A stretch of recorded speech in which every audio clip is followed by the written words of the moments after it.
You find the desert really is your friend. There are trails through the desert, a way through the desert, so to speak.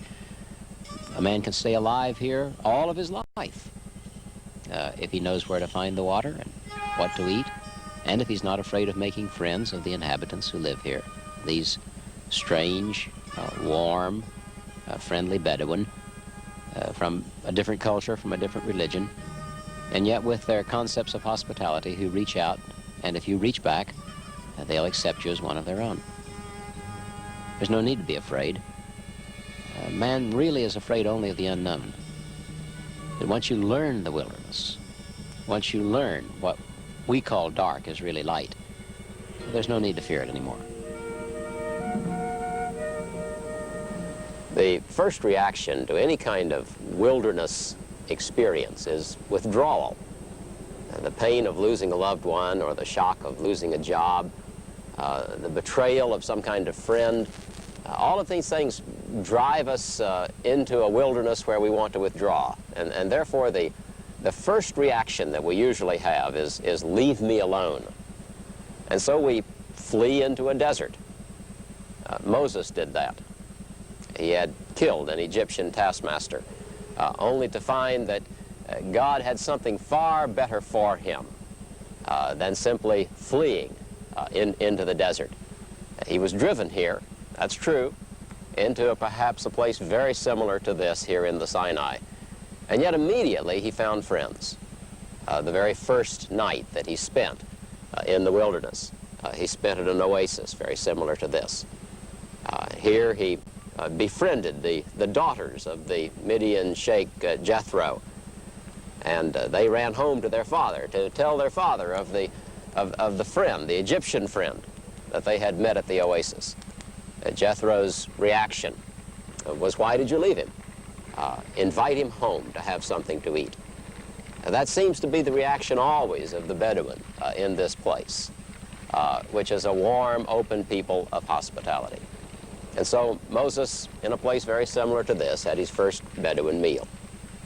He watched as Zipporah made what looks very similar to pita bread, the flour and the water pasted together and then baked in the coals of the fire.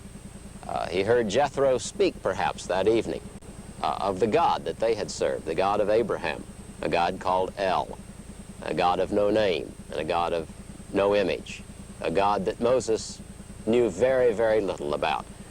And so here in the desert, with the hospitality of people that he had never met before, Moses began his position of preparation. There's a code of hospitality among these people. Abraham was known as the father of hospitality. Abraham and Jethro coming from the same kind of people. This code of hospitality says that no man can be left alone in this place. It's not right to leave a person alone. And so there are certain things in the desert that are never denied, even the enemy. Fire, for instance. Water. You'll never see a fence around a well. Or shade. And especially as it's seen here at the tomb of a sheikh. Here we are at Bir Igna. And our guide who brought us here last night, Timmy, showed us that this is a place of hospitality, this Makad. And inside there is room for all of those who would come, who would enjoy the hospitality of the Makad. We found inside these implements, for instance. Here's the mortar with the pestle, which have been left behind by friendly Bedouin. Very small teapot, large implement to hold grain, some small cups to drink the hot seasoned tea in. It's a lesson that we all need to learn. It's the lesson of the wilderness. That no matter how tough things are, no matter how dark things are, no matter how wild the desert or the wilderness, that God always sends us friends, those who will leave behind the things that we need. Some things are free. The fire is free. The shade is free. The water is free. But mostly as free is the lesson that we learn that God sets the solitary in families.